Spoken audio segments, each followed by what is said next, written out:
दुनिया भर में बैठे पंजाबियों को अहमद रज़ा वालू सत श्री अकाल, नमस्ते और अस्सलामु अलैकुम। दोस्तों असी पहुँचते इस टाइम पहुँच चुके हाँ गुरुद्वारा करतारपुर साहिब। डेरा करतारपुर साहिब गुरुद्वारा दी न सिर्फ एक अपनी एक तारीखी हैसीयत है बल्कि अज उसकी एक खास सियासी हैसीयत भी और मजहबी हैसीयत भी उसकी बन चुकी है। सो तुसी देख सकते हो साढ़े पिछे इस टाइम गुरुद्वारा नज़र आ रही है और यह है उसका हिस्सा अगला जिथे अज कॉरीडोर खोलिया जाएगा। तो साढ़े नाल मियाँ आसिफ साहब किस तरह देखते हो इन्हां सारियां चीज़ों को, काइंडली साढ़े वेखण वाले नूं दसो। देखो जी, अज दा दिन पंजाब दी तारीख विच,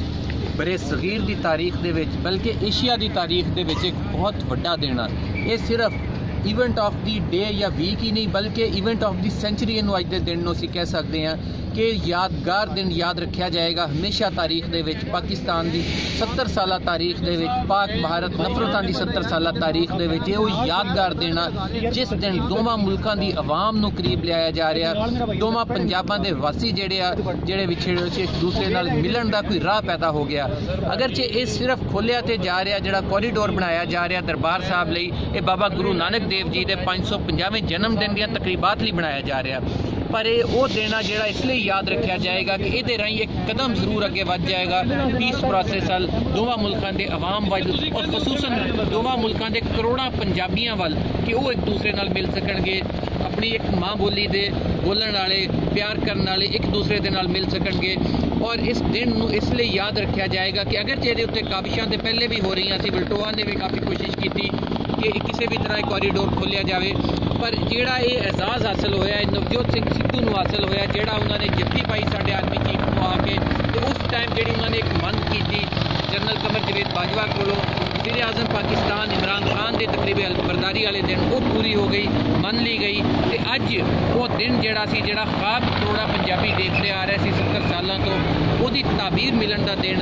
कि अज तो ये पीस प्रोसैस शुरू हो रहा और इत्थे बाकायदा तौर के उत्ते कॉरीडोर का संघे बुनियाद रखा जा रहा। ये गुरुद्वारा दरबार साहब है। इस गुरुद्वारे तो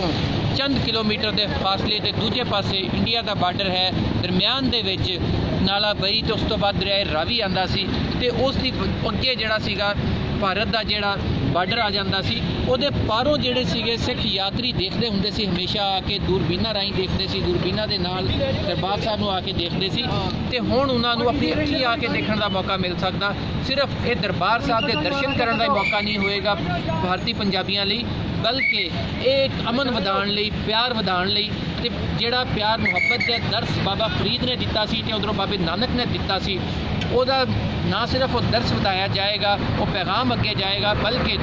इस पैगाम नूं अमली सूरत दे विच इस कॉरीडोर के राही नाफज किया जा सकता। तो असीं उम्मीद करते हैं सिर्फ आरजी तौर पर नहीं खोलिया जाएगा, इनू मुस्तकिल बुनियादों पर खोल दिता जाएगा। तो कुछ लोग जिहड़े नफरतों की गल अज भी कर रहे हैं, कैप्टन अमरिंदर सिंह वर्गे, वो भी अपने रवैये से नज़रसानी करनगे, क्योंकि असीं उन्हां दी नफरतों का जवाब भी प्यार नाल देना। तो मेरी ये ख्वाहिश है कि जिहड़ी उन्होंने नफरत वाली तकरीर की उसका जवाब इदा दिता जाए, तो उन्होंने कहता जाए कि पक्का खोल दिता गया, ये हुण सिर्फ आरजी तौर पर नहीं खुलेगा ताकि कैप्टन अमरिंदर सिंह वर्गे लोग नफरत ना वधा सकन, बल्कि वो भी प्यार वाले पासे आ जाए।